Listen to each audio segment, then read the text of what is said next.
बिहार में बोतल बदली है, शराब नहीं बदली है ना। पूरा जो मिजाज है काम करने का वही अंदाज रह गया है। और बीजेपी के लोग जिस तरह से अक़लियतों को धौंसा रहे थे, धमका रहे थे, ठीक उसी तरह से इस सरकार में भी हो रहा है। शासन का, प्रशासन का पूरा सपोर्ट मिला हुआ है कि अक़लियतों का खून बहाओ, इनकी बेटियों की इज्जत लूटो, इनके घरों को जला दो, चाहे नालंदा का हो, सहसराम का हो, चाहे फॉरबिन अररिया का हो, इसके खून की कोई कीमत नहीं है। ऐसा लगता है कि पूरे बिहार में माइनॉरिटी का खून बह रहा, सस्ता हो गया है और कोई उसकी खबर लेने वाला नहीं है। नीतीश कुमार जी, क्या बीजेपी से अलग हटके आप आ गए हैं? तो बीजेपी का जो तरीका था काम करने का, माइनॉरिटी को धमकाने का, दोष देने का, क्या वही बरकरार रहेगा? तेजस्वी जी जो उनके साथ गद्दी पर बैठे हैं, जो लोग अपने आप को सांप्रदायिक के खिलाफ अपने आप को चैंपियन कहते हैं सेकुलरिज्म का, आखिर क्यों इन लोगों के मुंह बंद हैं? क्यों नहीं कार्रवाई हो रही है? कि जिन जिन लोगों की हत्या हुई है या सरकार की नाकामी है, ऐसे तमाम तर जो मकतूल हैं उनके परिवार को 25-25 लाख का सरकार मुआवजा दे। बिहार में जो गठबंधन की सरकार आई तो अल्पसंख्यकों को और दलितों को बड़ा विश्वास जमा था कि हमारे साथ जो अन्याय हो रहा है उसमें कमी हो। लेकिन अफसोस की बात है कि इस वक्त जो घटनाएं घट रही हैं, लगता है कि बिहार में बोतल बदली है, शराब नहीं बदली है ना। पूरा जो मिजाज है काम करने का वही अंदाज रह गया है। और बीजेपी के लोग जिस तरह से अक़लियतों को धौंसा रहे थे, धमका रहे थे, ठीक उसी तरह से इस सरकार में भी हो रहा है।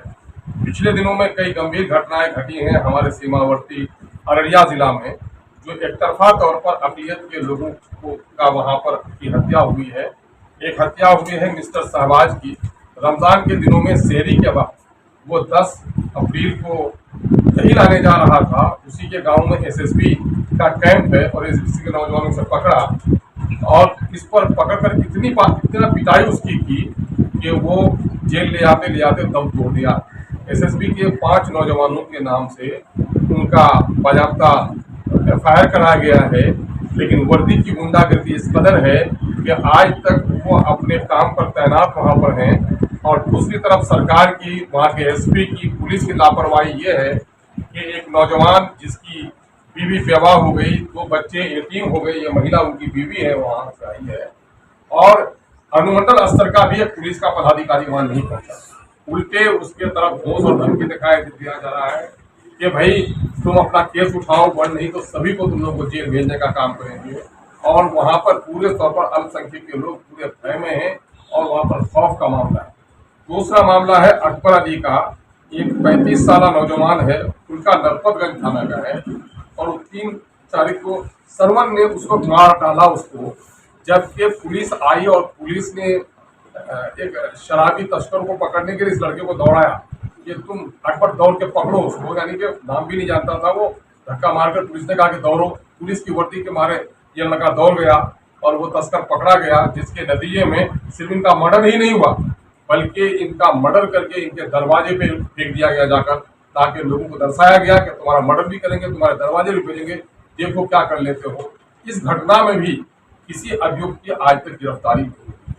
तो लगता है कि प्रशासन का बाज़ाब्ता, शासन का, प्रशासन का पूरा सपोर्ट मिला हुआ है कि अक़लियतों का खून बहाओ, इनकी बेटियों की इज्जत लूटो, इनके घरों को जला दो, चाहे नालंदा का हो, सहसराम का हो, चाहे फॉरबिन अररिया का हो, इसके खून की कोई कीमत नहीं है। तीसरी घटना मोहम्मद जुबैर की है, अभी 27/5 को घटी। इन घटनाओं से जो वहाँ पर कुछ सांप्रदायिक शक्तियाँ हैं जो माइनॉरिटी के खिलाफ आवाज उठाती रहती हैं, माइनॉरिटी के लोगों से घृणित मामला करने के लिए, उसका सह पाकर अभी एक बेचारा ट्रैक्टर का ड्राइवर जुबैर जो 30 साल की उम्र है, वहाँ पर उसकी का मर्डर कर दिया गया है बौसी थाना। तो ये लगातार ये मामला हो रहे हैं। एक तीसरा मामला, चौथा मामला है या गया का, ये बुनियादगंज थाना का मामला है और यहाँ पर एक नौजवान की मॉब लिंचिंग कर दी जाती है। क्या नाम है नौजवान का जी? मोहम्मद नईम सर। मोहम्मद नईम की वहाँ पर मॉब लिंचिंग कर दी जाती है 8/3/2023 को। और 7 11 अभियुक्त हैं। 7 अभियुक्तों के बाज़ाब्ता फोटो भी इन लोगों ने ले आकर के दिए पुलिस के पदाधिकारियों को, लेकिन आज तक कोई कार्रवाई नहीं हो रही। एक तरफ उत्तरी बिहार में, दूसरी तरफ दक्षिणी बिहार में, यानी ऐसा लगता है कि पूरे बिहार में माइनॉरिटी का खून बह रहा, सस्ता हो गया है और कोई उसकी खबर लेने वाला नहीं है।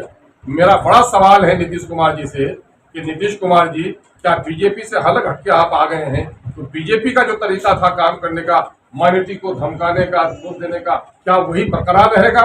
तेजस्वी जी जो उनके साथ गद्दी पर बैठे हैं, जो लोग अपने आप को सांप्रदायिक के खिलाफ अपने आप को चैंपियन कहते हैं सेकुलरिज्म का, आखिर क्यों इन लोगों के मुंह बंद हैं?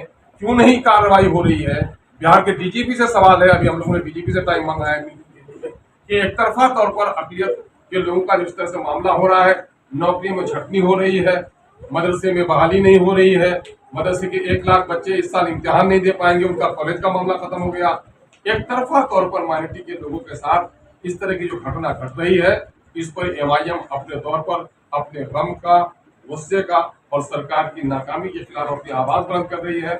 हमारे इस घटनाक्रम को लेकर वहाँ हमारे जिला के अध्यक्ष हैं रहमत अली, इन्होंने बार बार जाकर के पुलिस से गुहार लगाई कि सर गिरफ्तार कीजिए, हम लोग को भय के माहौल में उल्टे प्रशासन की तरफ से इन्हीं को डराया धमकाया जाता है कि नेतागिरी मत करो वरना तुमको भी अंदर कर दिया जाएगा।